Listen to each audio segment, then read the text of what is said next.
Well, Tim Schafer thought of it in his new game coming out this fall. Desmond Crisis just had to go to LucasArts for a sneak peek. Don't tell me a hotshot pilot like you is afraid of a trying. Dark Forces, Rebel Assault, and Jedi Knight. They're all Star Wars games created by George Lucas's software company, LucasArts. But if you thought Star Wars was all this company did, well, think again. Now, you're living in the Star Wars universe over here. I mean, everything in this place is Star Wars, but you're the refuge. This is the little oasis of non-Star Wars thing. Not anything against Star Wars. I love Star Wars, really. But this is the Grim Fandango area. Meet Tim Schafer, the mastermind behind Lucas's newest, coolest adventure game, Grim Fandango.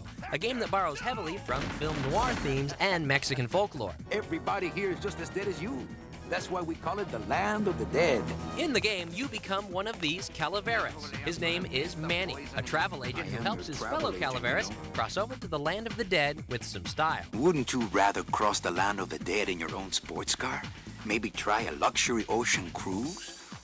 This is where it all started with these little Calaveras here, these little depictions of everyday life that are done in the land of the dead. It is kind of like making an amusement park. There's like, how can I make a really cool environment that people can go into and just get lost in? But it's cooler than an amusement park because it can be even stranger because it's totally made up. Tim is definitely no stranger to the offbeat. His last game was a heavy metal adventure called Full Throttle, a big hit among gamers. And now there's Grim Fandango, Tim's homage to the Day of the Dead. It's a game that began 2.5 years ago. So all of these sketches, these are actually used in the development of the game? Yeah, these are the main step in between the idea and the actual art that you see on the screen. The 3D artist who builds the, what we call set and the environment, takes these drawings and that's all they have to work on. They just take them and they build the 3D models from them. Then here's one of the vehicles from the game? Yeah, this is Glottis, that's Glottis, and this is the Bonewagon, which is based on my car. Which is a smoking 1967 Barracuda. So, I mean, how do cars play a part in these games? Well, they always poke through in the design somehow. I mean, even though I'm making this game about folklore and film noir and this really, the style, when I still had to put some sort of hot rod car in it. And so there's a big hot rod called the Bonewagon in Grim Fandango. And, the Bonewagon? The Bonewagon, yeah, because it hauls people's bodies from the land of the living back to the land of the dead.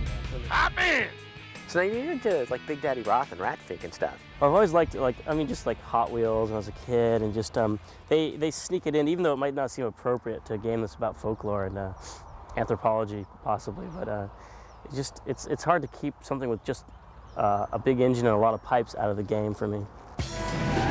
As for Tim's plans for future games, well, that's top secret. What's the next one?